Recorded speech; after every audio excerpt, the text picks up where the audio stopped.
Mikel Arrasate, zorionak, bigarren postua Euskal Herriko Txapelketaren zalkapen orokorrean, beraz, erregulartasuna adierazita hilabete hauetan, denboraldia luze egiten ari da, baina zu erregulartasuna adierazten ari zara Euskal Herriko lasterketetan. Egiz esan gorra ditzen do, ja maiera hau, baina, posik lortutakuaz eta gogorra izan da, baina posik, oso posik. Gaurkoan aukera zenuten puntuengatik unzia harrapatzeko, baina unzia besteen gainetik ibili da. Egiz esan unzia denboraldia maiera itzela doitzen. Denboraldi osuen dago itzela, baina ona maieran ezin dago atrapa bezein.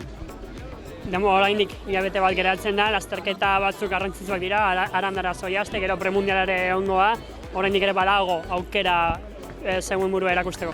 Hori ziur, hori segin gogu hemen eta aldan modura dana eman gogu. Zorionak. Eskerrik asko.